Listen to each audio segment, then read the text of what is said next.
अ, राजू शेट्टी यांचं चुकलंच अशा प्रतिक्रिया ज्या आहेत त्या मतदारसंघातील हातकणंगले कोल्हापूर मतदारसंघातील जनतेच्या येत आहेत. याचं कारणही तसंच आहे. खरं तर राजू शेट्टी यांनी जी उद्धव ठाकरे यांची अट होती ती अट मान्य करून मशाल या चिन्हावर निवडणूक लढवायला हवी होती. याचं कारणही तसंच आहे. कारण गेल्या वेळची निवडणूक लोकसभेची आपण पाहिली असेल तर राजू शेट्टी यांना मत विभाजनाचा फटका बसला होता. वंचितने 1.25 लाख मते घेतल्यामुळे राजू शेट्टी यांचा पराभव झाला होता. आणि राजू शेट्टी यांची खरं तर सर्वसामान्य शेतकरी सर्वसामान्य वर्गाला गरज आहे. सध्याची परिस्थिती पाहता राजू शेट्टी हे सर्वसामान्यांचा आवाज बनून सर्वसामान्य शेतकऱ्यांचा आवाज बनून लोकसभेमध्ये जाणं गरजेचं आहे.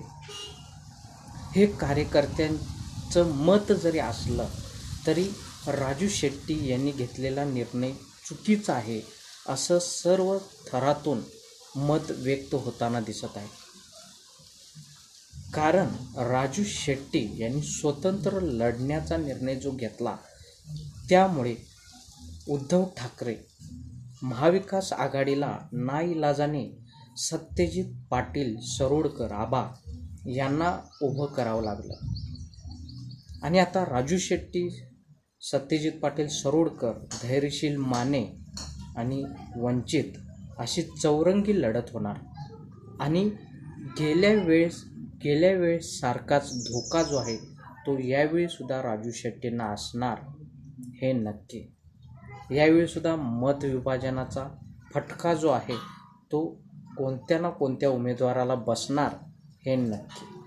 हे सगळं टाळण्यासाठी राजू शेट्टी यांनी धाडसानं निर्णय घेणं गरजेचं होतं. पण त्यांची प्रतिक्रिया काय आली तर 30 वर्ष माझ्यासोबत राहिलेल्या शेतकऱ्यांना मी वाऱ्यावर सोडणार नाही. मशाल चिन्हाकडून लढणं म्हणजे एबी फॉर्म जो आहे तो भरणं आणि मशाल चिन्हावर निवडणूक लढवणं याचा अर्थ त्या पक्षात प्रवेश केल्यासारखा होतो असं ते म्हणाले. पण शेतकरी संघटना ही अबाधित आहे. शेतकऱ्यांच्या हक्कासाठी तुम्ही लढणं लोकसभेमध्ये जाणं हे सर्वात महत्त्वाचं होतं. शेतकरी संघटना ही राहणारच. शेतकरी संघटना ही अबाधितच राहणार आहे. आणि शेतकऱ्यांच्या हक्कासाठी तुम्ही खऱ्या अर्थानं लढू शकणार आहे ते लोकसभेमध्ये गेल्यानंतर. आणि त्यामुळे शेतकरी संघटना जरी तुम्ही मशाल हाती घेतली असती तर शेतकरी संघटना ही अबाधितच राहिली असती. ही कायमच राहिली असती. शेतकरी संघटनेचं अस्तित्व कायमच राहिलं असतं.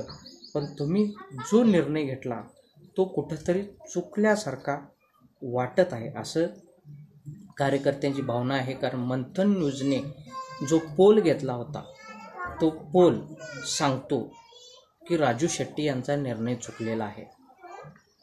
कारण 21 तासांमध्ये, मी म्हणत नाही 24 तासांमध्ये, 21 तासांमध्ये 5,800 लोकांनी आपले मत दिलेलं आहे, वोट्स दिलेले आहेत. आणि त्यामध्ये 58% मतं 58% लोकांची पसंती जी आहे ती सत्यजित आबा पाटील सरोडकर यांना लोकांनी हातकणंगले मतदारसंघातील लोकांनी पसंती दिलेली आहे प्रथम क्रमांकाची.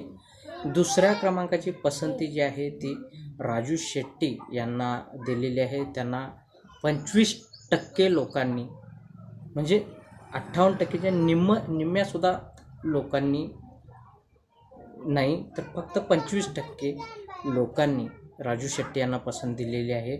आणि 17% लोकांनी पसंती हे धैर्यशील माने म्हणजे धैर्यशील माने हे 3 नंबरला गेलेले आहेत. आणि 1 नंबरला पहिली पसंती जी आहे ती सत्यजित आबा पाटील सरोडकर यांना लोकांनी हातकणंगलेच्या दिलेली या पोलच्या माध्यमातून दिसत आहे. आणि त्यामुळं आणि प्रतिक्रियासुद्धा लोकांनी भरपूर अशा दिलेल्या आहेत. आणि त्यामुळं कुठंतरी राजू शेट्टी यांचा निर्णय चुकला आहे असं कार्यकर्त्यांची भावना जी आहे ती या पद्धतीची झालेली आपल्याला पाहायला मिळत आहे.